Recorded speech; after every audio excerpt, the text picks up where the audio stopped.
하나님께 기도했죠. 하나님 우리에게도 가온을 주십시오 하고 기도를 하는데, 기도 중에 이제 생각나는 것이 연쇄적으로 세 코드가 생각이 났어요. 주 안에서, 물론 주 안에서라고 하는 전제 카테고리 안에서 성실, 그리고 실력, 그리고 겸손, 이 세 코드였어요. 저는 시간이 갈수록 이거 참 너무너무 귀한 거다. 만약에 이 코드가 우리의 삶을 아우를 수 있다면 참 누구나 복되겠구나, 이제 그런 생각이 들어요. 저는 개인적으로 그런 생각이 들어요. 믿음을 헤쳐 풀어보면 믿음 속에 이 세 가지가 다 있다, 그렇게 생각이 됩니다. 실력 있는 사람을 잘 보면 성실이라는 1만 시간의 법칙이 숨어 있어요. 성실. 아무튼 뭔가 하나 가치를 잡아서 10년 어느 기간 동안 성실합니다. 한눈 팔지 않아요. 쫙 성실하게 가요. 그럼 거기서 실력 나와요. 실력이 나오면 인정받으면서 이제 쭉 비상하는데 붕 뜨죠. 도보 인생에서 비행 인생으로 바뀌어요. 모두가 바뀌죠. 그때 뭐가 필요하냐? 겸손이 필요해요. 대부분 겸손한 사람들 보면 실력도 없어가면서 겸손해. 실력 없이 겸손하면 짓밟혀요. 겸손도 조건이 있는 거예요. 겸손은 실력 있는 사람들의 몫입니다. 실력이 있게 겸손하면 존경받거든요. 그래서 이제 겸손할 분들은 내가 실력을 갖췄나, 실력부터 먼저 갖춰야 돼. 열심히. 그래서 이제 겸손하잖아요. 그러면 거기서 비상하죠. 인정받기 시작해요. 야, 갖춘 건 나보다 더 좋은데 이렇게 딱 채워져 있단 말이죠. 밑바닥이 쫙 채워져 있어요. 얼마나 존경스러워요. 아름답죠. 그분이 예수님이죠. 지난 수요일 우린 지자체 지도자들을 뽑았어요. 아마 우리들이 투표 한 장씩 던지셨을 텐데, 어떤 사람은 당 보고 찍고 사람 보고 찍었지만 우리 마음은 이랬을 거예요. 공통점이 있을 거예요. 그 사람이 누구지? 성실하려나? 볼 능력이 있느냐 없느냐는 차지하더라도 아마 그걸 보고 싶었을걸요. 성실한 사람일까? 그 다음에 실력은 있나? 리더십은 있나? 정치할 능력은 있나? 이런 거 한번 체크하고 싶지 않았겠어요? 그 다음에 성품 체크, 겸손한가? 지금 선거할 때만 굽신거리고 끝나고 나면 우스대는 그런 혹시 일꾼 아닐까? 이런 것들이 아마 공통점으로 우리들도 관심을 두고, 그걸 얼마나 정확하게 봤느냐 안 봤느냐는 우리 게시 채널에 따라서 다르겠지만, 아마 나라에 쓰임받는 일꾼들의 기대하는 것은 아마 그런 공통 코드가 있을 거죠. 지금 오늘 본문에 우리 엘리사가 엘리야 다음으로 엘리야 선지자를 이어서 엘리사가 선지자로 소명을 받는 내용이 오늘 본문에 소개됩니다. 지난 시간에 우리가 나눴던 말씀같이 엘리야가 주의 일을 하다가 탈진돼요. 그래서 굉장히 힘을 잃어버리죠. 그랬다가 하나님 말씀 속으로 세미하게 들려지는 주의 음성과 함께 하나님과 깊이 들어가 독대하는 과정 속에 힐링이 이루어져요. 그게 이제 충전되죠. 힘을 얻습니다. 이제 힘을 얻은 엘리야가 다시 제2의 사명지로 파송받는데, 그게 첫 번째 세 가지 사명을 부여주시잖아요. 그랬을 때 첫 번째 엘리야가 엘리사, 즉 선지자의 후임을 기름 부어 세우는 내용입니다. 오늘 이제 그 엘리사를 섭외하는 장면인데요. 엘리야가 엘리사를 만났을 때 상황은 엘리사가 농사를 짓고 있었어요. 엘리사는 농부 출신입니다. 엘리야가 엘리사를 만나니까 소위 소 12결이, 한 결이가 2마리씩 한 쌍을 말합니다. 한 결이가. 근데 12결이니까 도합 24마리를 거느리고 밭을 갈았는지 논을 갈았는지 경작을 하고 있었어요. 그러니까 참 대단하죠. 그런데 엘리야는 그 중에서 12번째 꼬랑, 12결이째에서 소를 쟁기를 모는데 한 멍에 안에 2마리 소를 집어넣고 끌고 가는 쟁기였어요. 이걸 이렇게 쟁기질을 하고 있었습니다. 하나님의 성령이 엘리야에게 아마 감동해서 엘리사에게 아마 마음이 머무르게 했는지 엘리사에게 다가가서 자신의 겉옷을 쫙 벗어서 던져요. 아마 전통적인 선지자들이 자신의 후임 선지자에게 이제 계승할 때, 사명을 부여할 때는 대부분 이제 선지자들이 가죽옷을 입습니다. 가죽옷을 입었다 그 외투를 다음 선지자, 섭외하는 선지자에게 던지면 이게 행위 언어가 돼서 이스라엘 백성이라면, 유대 백성이라면 누구나 여기에 메시지가 있다는 걸 알아들어요. 십자가를 딱 들이대면 마귀는 알아들어요. 내가 근접 못할 사람이구나. 십자가를 딱 들이대면요, 마귀들이 알아들어요. 이게 행위 언어기 때문에, 이미지 언어기 때문에. 십자가 딱 하면 무슨 메시지인지 알아요. 그리고 믿는 사람들은 저 사람은 나하고 같이 믿음 있는 사람이구나. 메시지를 알아들어요. 십자가만 딱 보여주는데도. 이게 메시지죠. 이미지로 된 거, 행위로 된 거. 단박에 알아들어요. 무슨 말인지. 엘리사가 이 소리를, 옷을 던지자 바로 엘리야에게 와서 따르겠다고 즉시 반응을 합니다. 그런데 문제가 있어요.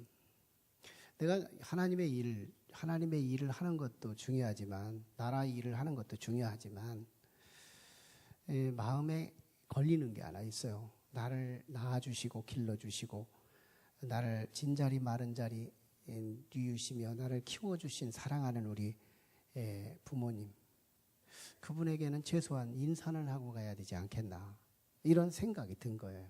그래서 엘리야한테 동의를 구하고 이제 가서 집에 가가지고 간중에 이제 소 2마리를 잡습니다. 한 결이를 잡았다고 오늘 본문은 말하죠. 한 결이는 2마리니까 2마리를 잡아서 그 2마리가 쟁기하는데 나무 소재들을 도끼로 이렇게 뽀개서 장작을 만들어 뜨거운 물에 집어넣어서 이 고기를 삶아서 소위 수육을 만들어서 동네 잔치를 한 겁니다. 동네 사람들이 오십시오 하고서, 제가 사실은 하나님의 일을 하기 위해, 그리고 이 나라와 민족을 위해서 내가 거국적으로 이 소명을 받고 이제 가야 되겠습니다. 신학교를 가야 되겠습니다. 하니 여러분들 나를 위해 기도해 주십시오 하고 이제 소명받아 엘리야를 따라 수종 들었다 하는 내용이 오늘 본문 말씀이죠.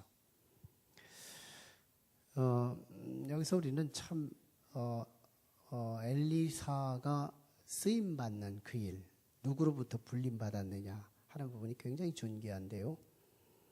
사실 우리가 나라 일을 하는 사람들 잘 보면 구의원 하는 분이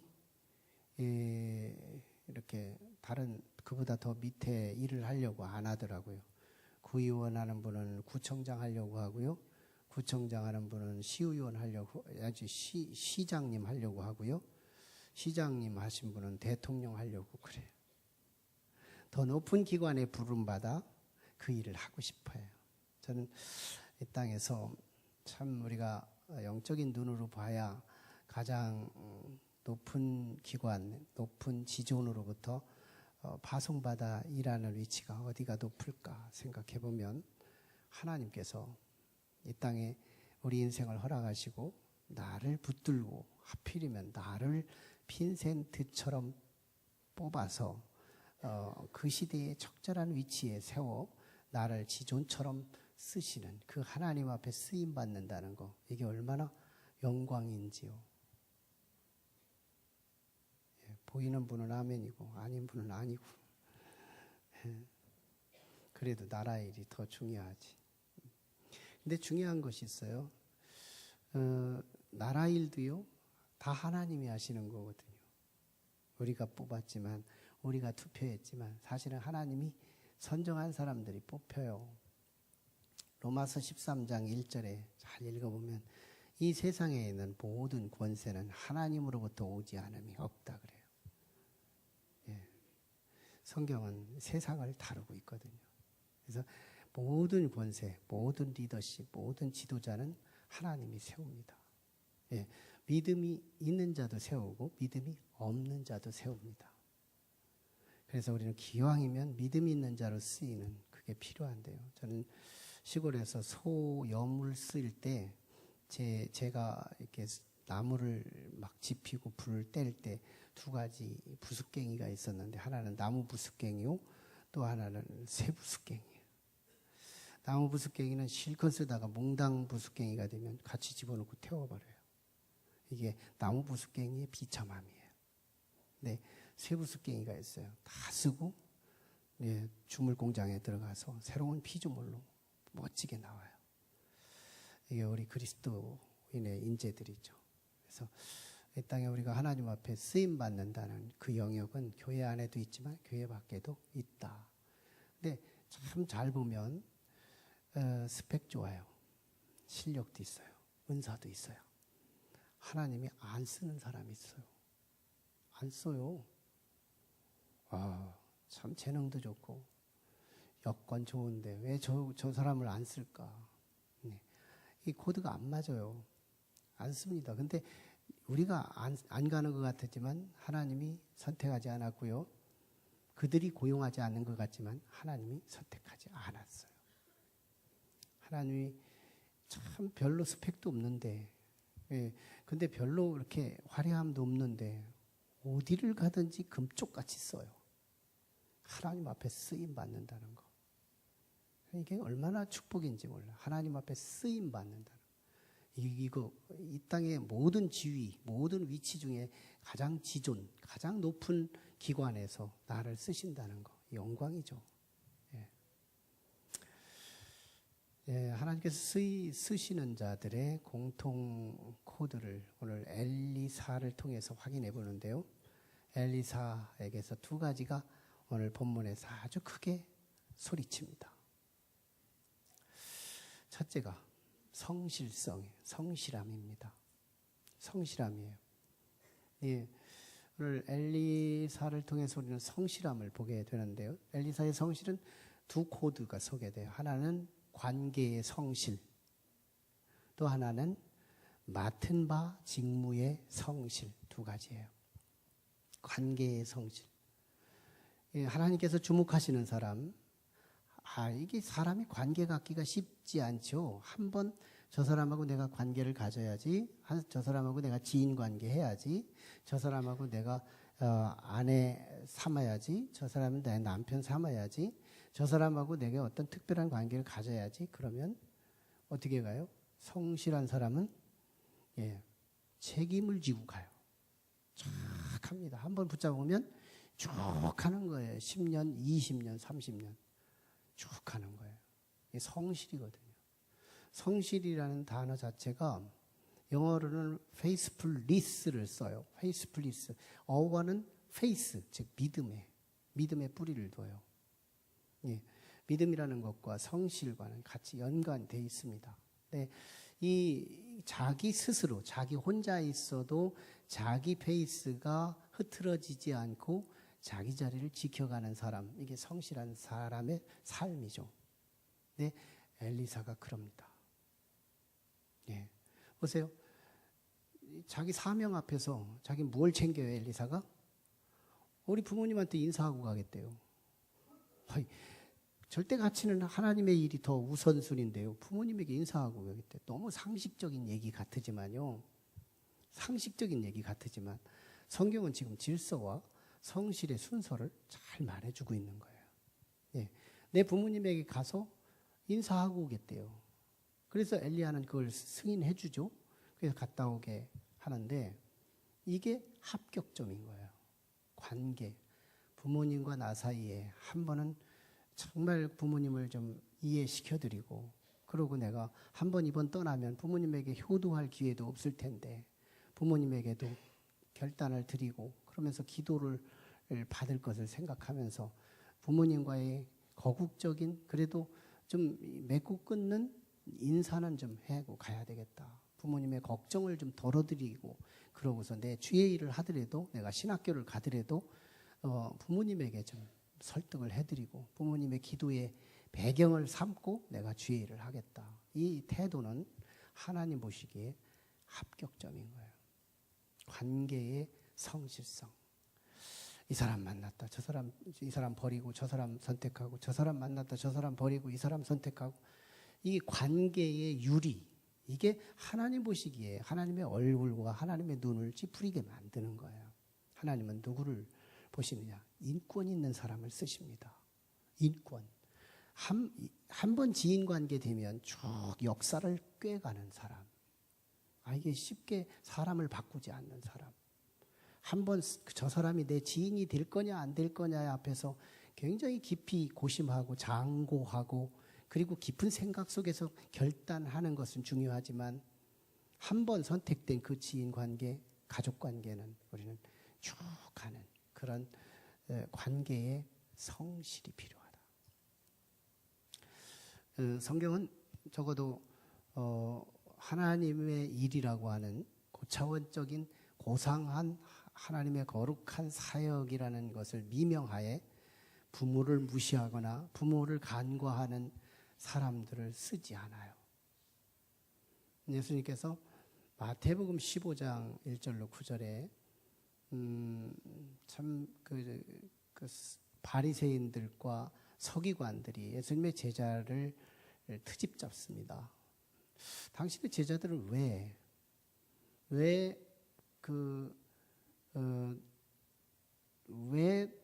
깨끗한 음식을 손을 씻지도 않고 먹느냐 하는 그런 제안이었어요. 소위 정결법을 가지고 예수님을 공격해온 제안인데요. 예수님의 속내는 니들 껍데기만 자꾸 거룩한 척하지 속은 더러우면서 제자들이 조금 손 안 씻고 먹은 거 그걸 그렇게 트집 잡니? 무슨 덩어리야 하는 그런 배경으로 그들의 잘못을 되짚어줍니다. 너희들은 하나님의 율법을 가지고 왜 율법을 지키지 않니? 하면서 내놓은 것이 뭐냐면 고르반 제도의 모순성이었어요. 이 고르반 제도는 불효 자식들이 자주 써먹는 방식인데요. 부모님을 안 모시고 싶어요. 그래서 우리 부동산 우리 하나님 앞에 드렸어요. 그러면 나중에 드리겠다고 해놓고 하나님 앞에 마음으로 드렸어요 해놓고 부모님을 우리는 집도 없으니까 부모님 안 모셔도 된다 하는 것이 유대인들의 상식이었어요.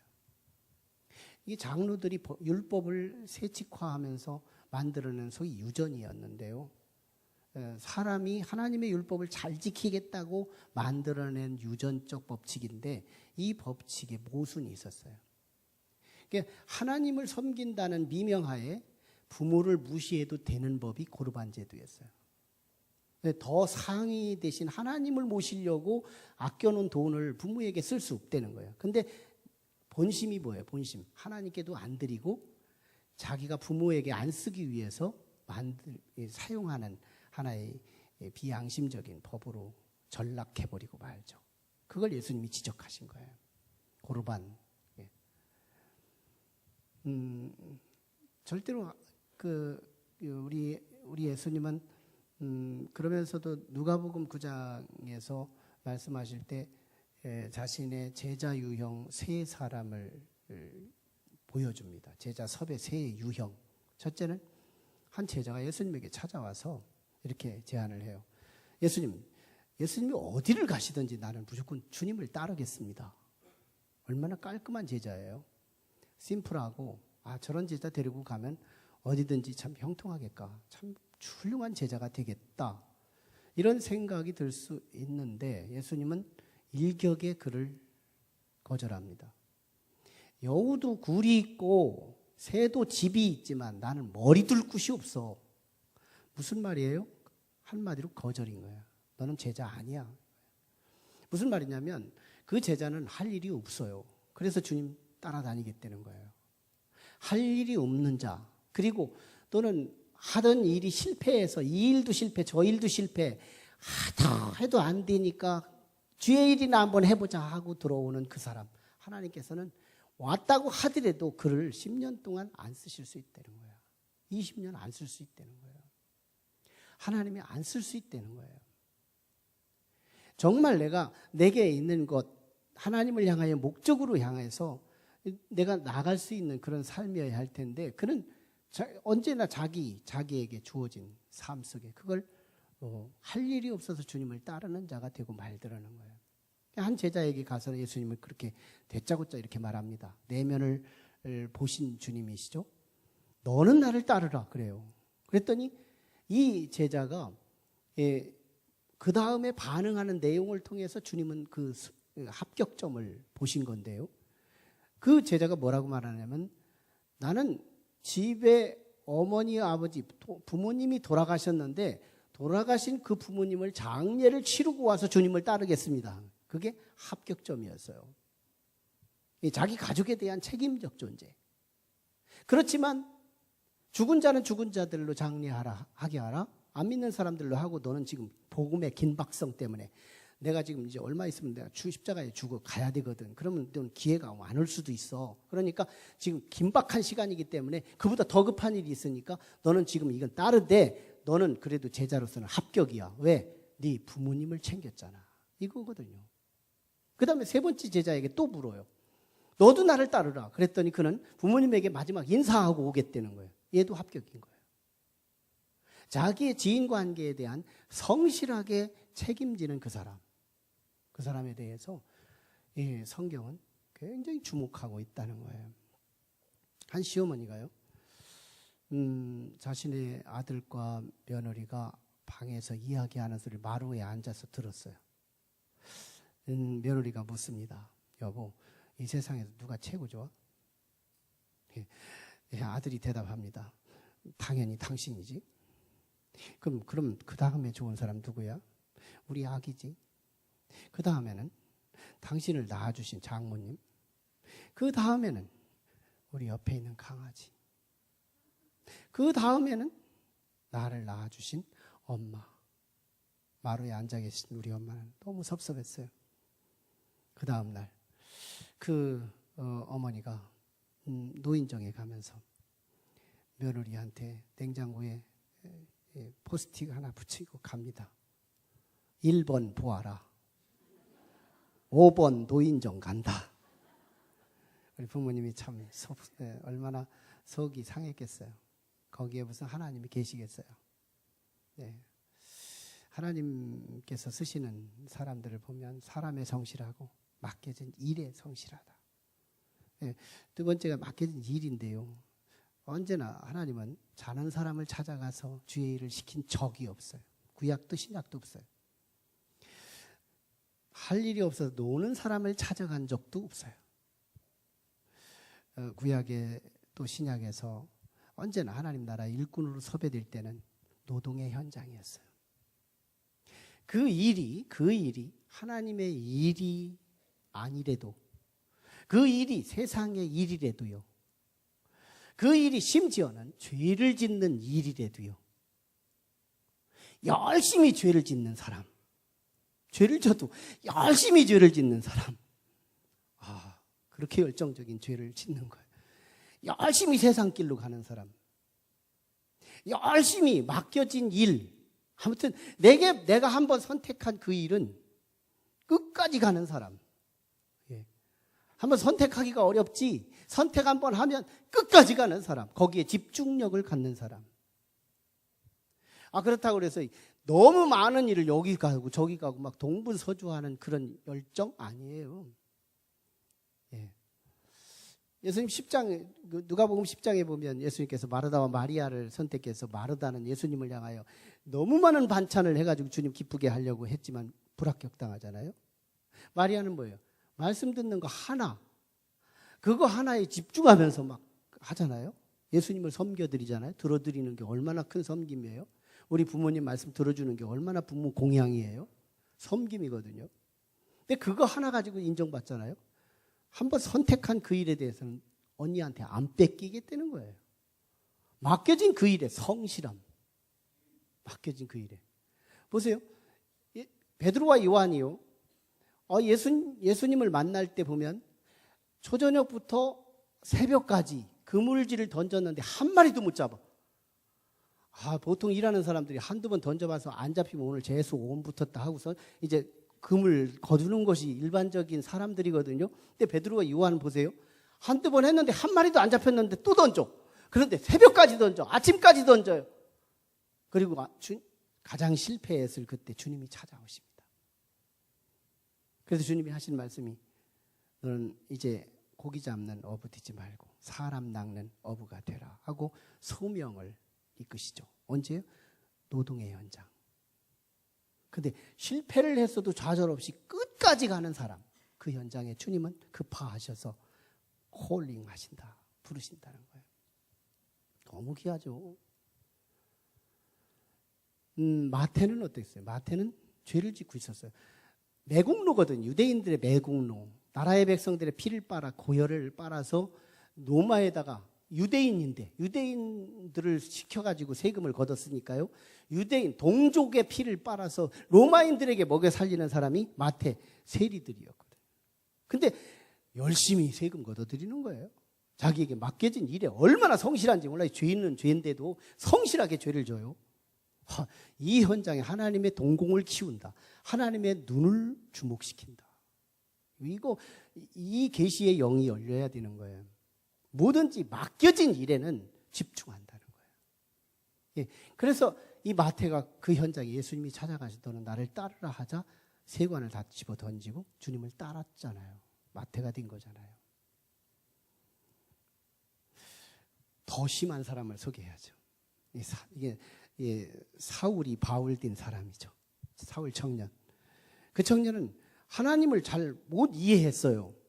유대교에 빠져가지고 하나님을 잘못 이해해서 그리스도인들을 죽여야 하나님께 충성하는 줄을 아는 거예요.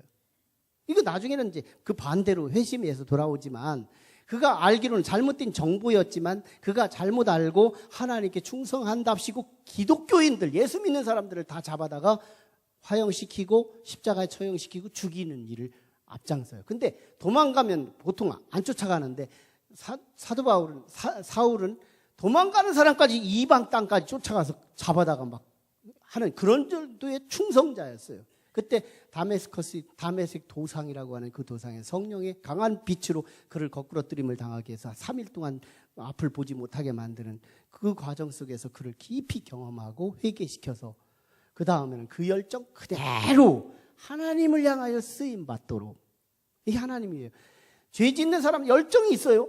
열정이 있는데 그 열정 때문에 데려다가 하나님이 쓰신다는 거거든요. 어디다? 방향만 바꿔서 쓰신다는 거. 이게 하나님의 소명의 참 비밀이죠. 비밀이에요. 맡겨진 그 일. 맡겨진 그 일. 우리 교회는 자랑스러운 직분자들이 있어요. 한번 셀 리더는 제자 훈련을 마친 사람들이 대부분이지만 훈련을 마쳐서요. 셀 리더들은 12월 달에 절대 안 내려놔요. 연중에 안 내려놔요. 극소수를 제외한. 특별한 상황이 있을 때를 제외한. 우리 셀 리더들은요. 한 번 셀 리더는 언제? 해병대처럼 영원하다. 한 번 셀 리더는 영원한 셀 리더. 이게 우리 교회의 자랑이에요. 영혼 사역자들. 뭐예요? 성실한 시스템이에요. 성실한 시스템. 한 번 맡기면 끝까지 가는 거예요. 죽을 때까지 가는 거예요. 성실함. 오늘 우리 마음속에 성실. 네, 성실을 마음의 비석에 성령의 글씨로 쓰여졌으면 좋겠어요. 성실. 성실하자. 주님의 동공을 키우는 코드, 성실하자. 성실하자. 어떤 거든 성실하자. 맡은 것은 성실하자. 한번 관계를 시작했으면 성실하자. 관계의 성실, 맡은 일의 성실, 이것만 붙잡으면 되죠. 이게 소명의 조건입니다. 이게 쓰임받는 조건인데요. 이게 바로 엘리사의 믿음이에요. 오늘 보면 엘리사의 믿음 한마디도 적지 않아요. 그런데요, 성경은 그걸 눈치채도록 성령이 저에게 알려주신 거예요. 믿음도 큰 믿음이에요. 큰 믿음. 엘리사는 12결의의 소를 경영하는 주인이었습니다. 아버지의 아들이었지만, 그리고 아버지 것이지만 결국은 자기 것이 되거든요. 근데 그는 12결이라면 최소한 부리는 소가 24마리예요. 이제 리미트 가장 축소시킨 것만 계산하는 거예요. 그 이상이니까요. 24마리 이상의 소를 갖고 있어요. 농가에서 한 마리만 소 가져도 재산이고 2마리, 10마리면 재산의 큰 부피가 커지는 건데요. 근데 엘리사는 지금 24마리예요. 근데 이 24마리는 이 소를 경영하는 일꾼들이 필요해요. 최소한 12명 이상은 있어요. 12명 이상. 그래서 이 소들을 밭을 가는 데 쓰고 있었어요. 엘리야가 급파됐을 때. 밭을 가는 데 쓰고 있었다는 말은 엘리사의 가정에는 밭과 논이 많았다는 것을 말해요. 부동산, 동산이 가득했다는 거예요. 한마디로 무슨 말이에요? 부자였다는 거예요. 네, 예수님은 여기에서 참 놀랍게도 마태복음 19장에서 말씀하시는 바 부자는 천국에 들어가기에 마치 낙타가 바늘기로 들어가는 것보다 어렵다고 말씀해요. 낙타가 바늘기로 들어. 낙타는 소보다 큰 것이 있어요. 근데 바늘기는 우리식 바늘이에요. 우리식 바늘. 그 큰 것이 바늘로 들어가려면 과연 가능한가? 거의 불가능한 얘기를 하고 있는 거예요. 근데 그보다 부자가 천국에 가기는 어렵다는 거예요. 그러면서 제자들이 반문을 물었던 거죠. 그럼 누가 갑니까? 그때 주님이 하신 말씀이 사람으로는 할 수 없으되 하나님으로는 할 수 있느니라. 그래요. 하나님이 붙잡아야 구원된다는 얘기를 하는 거거든요. 근데 보세요. 이렇게 부자인데 다 뒤로 하고 엘리야를 따라가겠대요. 이렇게 어마어마한 부자인데 아버지 거라고 해도 조금 있으면 자기 것 되는 건데요. 기다리기만 하고 시간 보내면 자기 것 되는 건데요. 이 물질을 그리고서 자기 동네에서 2마리를 잡아가지고 잔치를 해가지고 자기가 나중에 시험 들으면 구렁이처럼 다시 돌아와서 소명 안 받은 것처럼 돌아올 수 있는 그 가능성도 완전히 삭제시켜버리죠. 돌아올 수 없도록 공개적으로 자기가 신학교를 가는 거예요. 이 정도로 단호하고 이 정도로 믿음이 있었다는 것을 말해요.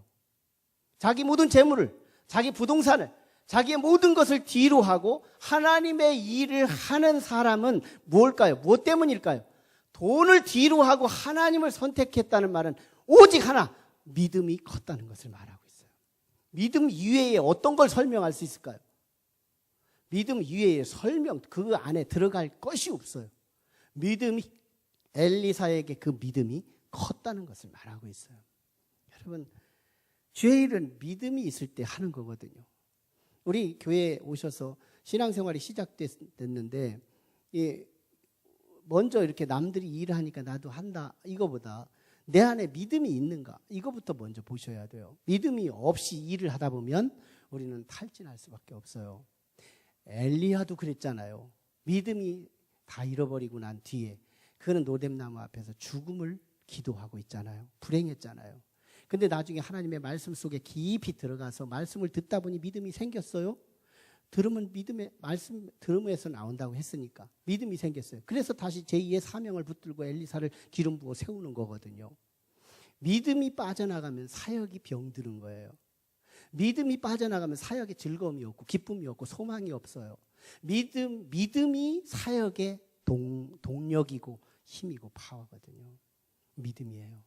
엘리사는 그 믿음으로 주의 일을 합니다. 나중에는 엘리사가 벗어준 그 옷자락을 요단강을 치면 요단강이 쫙쫙 갈라져요. 능력 있는 사람이 되죠.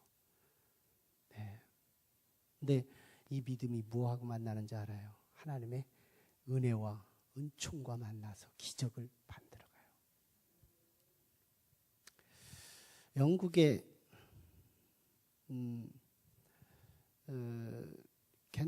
켄터라고 하는 한 교회가 있었는데 이 교회에 한 집사님이 있었어요. 라이거스 하는 집사님인데요. 그 집사님이 교회에 17살에 사찰 집사가 됩니다. 이 사찰 집사가 교회 가서 화장실 청소하고 이 일 저 일을 쭉 하는데 그가 가장 메인 사역을 뭘로 삼느냐면 종치는 사역을 해요. 저도 종각 때 종치는 사역을 좀 해봤는데요. 잘못 치면 종이 줄을 타고서 나를 끌고 올라가 버려요. 그래서 막 뚝 떨어지고 그래야 되거든요. 뒤집어지기도 하고 종이요. 근데 종치기가 쉽지가 않아요. 그 니콜라스인데요. 그 니콜라스 그 집사가 그 사역을 합니다. 근데 평생 사역을 해. 17세부터 사찰 집사가 돼서 사역을 쭉 하는데 그에게 두 아들이 있었어요. 참 다 잘 돼요. 주의 일을 하는데 잘 돼가지고 존이라고 하는 큰아들이 철학 박사가 돼서 런던 안에 있는 대학의 교수가 돼요. 그리고 제임스라고 하는 둘째 아들이 의학 박사가 돼서 의대 교수가 됩니다. 그래서 이제 두 아들이 성공을 해가지고 아버지한테 아버지 이제는 종 안 쳐도 되잖아요. 그때 아버지는 나는 이거 평생 하기로 작정했어. 그래가지고 내가 이거 하는 일은 그냥 종 치는 게 아니란다. 내가 종 치는 이 종으로 런던에 있는 이 시민들이 종소리를 들으면 나는 이 종소리를 들은 자마다 다 예수 믿고 구원받기를 원하는 마음 가지고 이 사역을 하는 거야. 너희들이 내 사역을 막는 건 주의 일을 막는 거야. 이래서 이 소명 앞에 끝까지 고집을 피며 몇 살까지요? 76세까지 합니다. 76세까지. 76세가 돼서 이제 노환이 된 거예요. 혼수 상태에 왔다가 몇 번을 반복을 해요. 혼수 상태에 왔다가 시간 되면 또 정신 차려지고요. 그래서 종 치고 또 혼수 상태로 들어갔다 시간 되면 또 집중해서 종을 치고를 몇 번 합니다. 근데 그가 마지막에는 이제 혼자 종을 치러 갈 수가 없어요. 두 아들이 팔 끼고 부축을 받아서 종을 치는 현장에 줄을 마지막 잡아요. 그리고 운명을 합니다. 돌아가셔요. 17살에 종친 그가 76살까지 종을 치는데요. 마지막에 종줄을 붙들고 운명을 하는 거예요. 여기에요. 니콜라스는 정말 이 사람이 그 평생 동안 종을 치기로 작정한 그 성실이 바뀌지 않았다. 얼마나 성실해요. 근데 자기 종소리를 들은 자가 다 예수 믿기를 원했다고 할 적에 그는 믿음이 흐르고 있었다는 거예요. 믿음이 흐르고 있었다. 근데 더 놀라운 게 있어요. 16세기거든요. 16세기에 엘리자베스 1세 왕이 이 소문을 궁궐에서 듣습니다. 그래서 감동을 받은 거예요. 감동을. 저런 사람이 다 있었으니. 니콜라스 집사가 저 평생 동안 17세부터 76세까지 저 사역을 했다니 참 감동을 받고 근데 그 왕들이 죽으면 가는 왕의 묘실로 그를 장례를 치릅니다. 왕들이 지금 국립묘지 대통령들이 누워있는 국립묘지 안에 들어갔다는 얘기예요. 그를 그렇게 장례를 치러요. 근데 그 장례하는 날 이 런던 시내에 있는 모든 상회 장사하는 사람들이 이 소문을 들어서 그가 장례하는 날 한 집안의 집사밖에 안 되고 한 교회의 집사밖에 안 되는 이 사람인데 이 사람의 장례 때문에 그가 이 상점들이 다 문을 닫아요. 그리고 심지어는 유흥업소, 술집들도 문을 닫습니다. 술 먹고 세상에 돈 버는데 앞장서는 사람들까지도 마음을 울려놓은 거예요. 감동을 시켜버린 거예요. 그래서 그들도 문을 닫고 슬픔을 함께 나눠요. 근데 그 다음 해에 그날이 됐는데요, 국민들이, 백성들이 잃어버리지를 않은 거예요. 그래서 이 니콜라스의 죽은 그날을 기념하기 위해서 모든 런던 그리고 영국 전체가 휴일로 정합니다. 영국에 혹시 가시면 그 얘기를 하면서 가이드한테 거기 가자고 해보세요. 역사에 너무너무 자랑스러운 일, 성실과 믿음의 만들어낸 놀라운 작품. 난 자기 일에 성실했더니, 자기 일에 믿음으로 일했더니 하나님이 너무 영광스러운 위치에 세워서 역사에 길이 빛내는 인물로 지목하신 것처럼, 저는 우리의 생애 가운데 또 하나의 제2의 니콜라스, 제3의 니콜라스가 나올 수 있다면, 그는 하나님께서 우리를 붙들고 천국에서, 이 땅에서 영국 황실의 그 왕들이 누운 묘실이 아닌 저 천국에 가장 천군 천사들을 대동하고 우리가 분봉왕이 돼서 그들을 다스리고 하는 그런 왕의 위치로 오늘 우리를 올려주신다는 것이 요한계시록의 약속이고 성경 전체의 맥 속에 우리에게 언약하신 말씀이죠. 그리스도와 함께 왕노릇하게 하리라. 요한계시록이 2번 쓰고 있어요. 그리스도와 함께 왕노릇하게 하리라.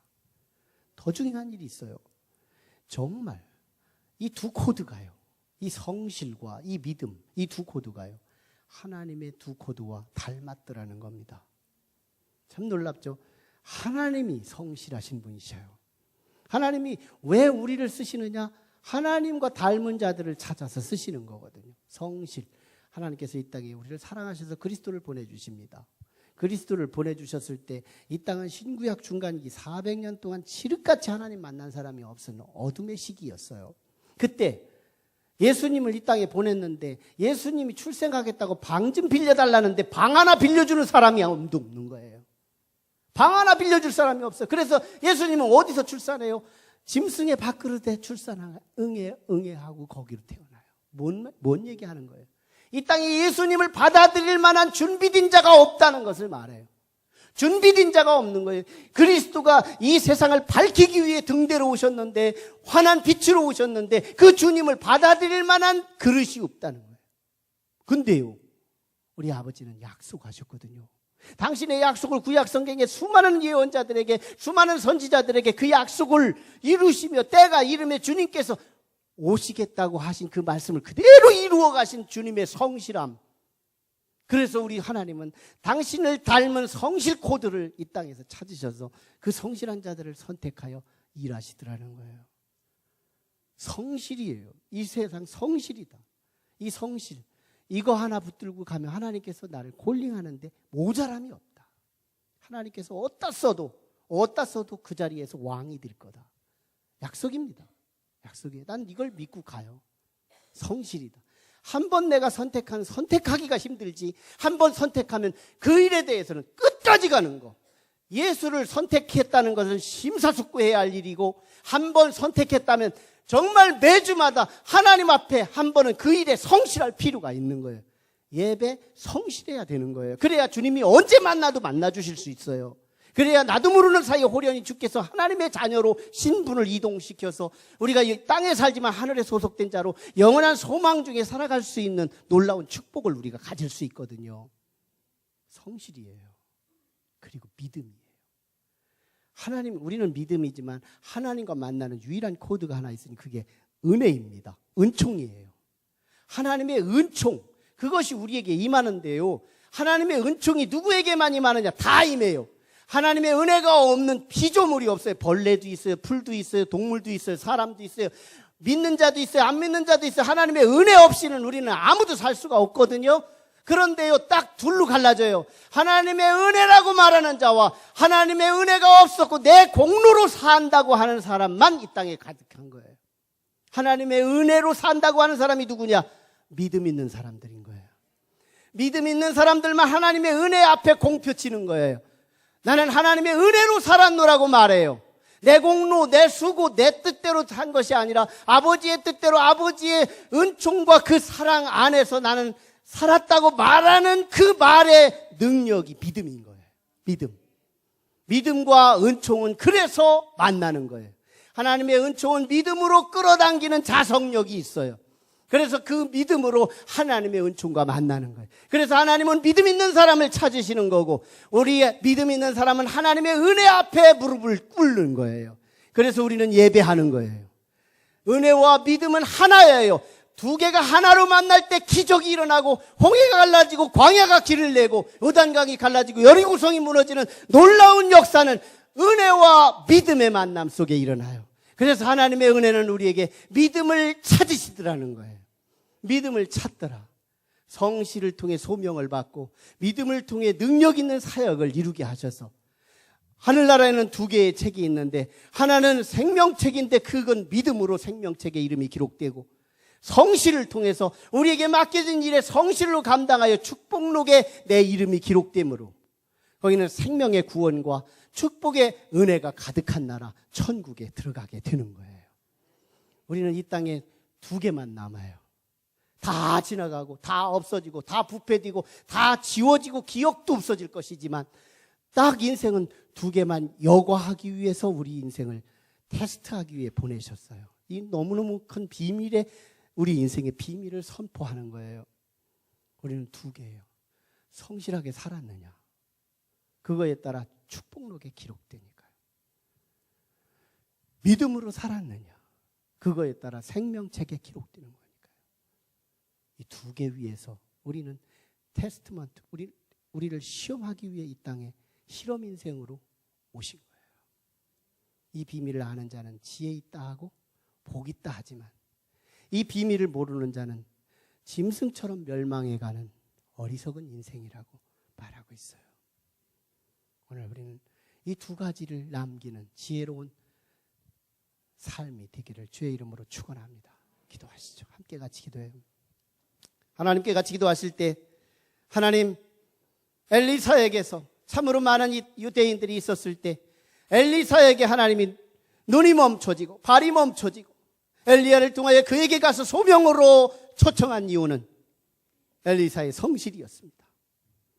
자기에게 맡겨진 부모님, 자기에게 맡겨진 그 일에 대해서 노동의 현장에 급파하셔서 너는 이제 주의 일을 하라고 부르신 이유는 그의 성실 때문이었습니다. 하나님, 이 비밀을 알게 하여 주옵소서. 하다못해 우리는 죄를 짓더라도 열정 있게 짓게 하셔서 주 안에 정말 열정 있는 그곳에 하나님이 우리를 콜링하시고 하나님이 우리를 부르셔서 아버지, 열정 없는 인생이 아니라 열정 있는 성실한 인생이 될 수 있도록 내게 맡겨진 그 일이 성실하기 원합니다. 한번 붙잡기가 어렵지, 한번 붙잡으면 죽을 때까지 놓지 않는 니콜라스의 그 믿음이 오늘 우리의 성실한 인생의 합격자가 되기를 소원합니다. 또한 아버지, 오늘 우리는 참으로 우리의 물질도 초계같이 버릴 만큼 하나님 앞에서 내가 하나님을 선택할 줄 아는 믿음을 갖기 원합니다. 하나님은 믿음 있는 자를 찾으시죠. 이 믿음이 하나님의 은총과 만나면 하나가 되어 기적을 이루고 표적을 이루어 하나님 놀라운 일들을 이 땅에 허락하신 것처럼, 하나님, 우리가 이 땅에 살지만 천국으로 이동하게 하기까지 놀라운 기적과 표적이 하나님의 은총과 믿음의 만남 속에 이룬다는 사실을 알고, 하나님, 오늘 우리의 믿음을 주시옵소서. 하나님의 선물이 있다면 내게 성실과 믿음, 성실과 믿음, 성실과 그 믿음, 그것이 내 인생의 권위자가 되게 하여 주시옵소서. 우리 함께 말씀 붙들고 기도합니다. 걸어가신 아버지, 은혜를 감사해요. 오늘 이 시간 우리에게 주신 이 말씀이 내 것이 되기 원합니다. 오늘 우리에게 주신 아버지 하나님 두 코드, 인생의 진정한 엑기스 되는 아버지 하나님 진정한 핵심 되는 그 두 가지가 아버지 나의 것이 되기 원합니다. 성실하기 원합니다. 관계를 성실히 갖게 하시고 맡겨진 일이 어떤 일이든 성실할 수 있게 도와주시옵소서. 성실입니다. 하나님은 하나님이 친히 성실하시기에 오늘 우리를 성실한 자를 찾으셔서 우리에게 하나님 모시기 합당한 그 일을 감당할 수 있도록 우리를 불러주시는 아버지 하나님, 우리가 성실하기 원합니다. 도와주시옵소서. 아버지 원합니다. 또한 우리 아버지 하나님의 그 은혜가 아버지 믿음과 함께 만날 때 이적과 표적이 일어나는 것처럼 아버지 하나님, 우리에게 믿음을 찾으시는 하나님, 믿음으로 사역하기를 원하고 그 믿음으로 말미암아 이 땅의 많은 일들 가운데 아버지 하나님을 기쁘게 하는 주의 일을 아버지 감당하게 하여 주시옵소서. 그 일의 아버지 권위자가 되어 땅에 살면서 하늘에 소속된 승리자가 되기를 원하며, 지금은 우리를 구속하신 예수 그리스도의 은혜와 아버지 하나님의 무한하신 사랑과 성령님의 내주교 동인도하심이 오늘 우리 아버지 하나님 앞에 나와 예배를 드리며 하나님의 음성을 듣고, 아버지 하나님 진정으로 우리 주님 보시기에 성실하고 주님 보시기에 믿음 있는 엘리사를 쓰신 것처럼, 예수 그리스도를 그렇게 사역하게 하신 것처럼 오늘 우리들도 그 두 가지를 우리에게 선물 받기를 우리 마음속에 소원하고 돌아가는 온 성도들의 심령과 머리 위에 지금으로부터 영원토록 함께 하시기를 간절히 축원하옵나이다.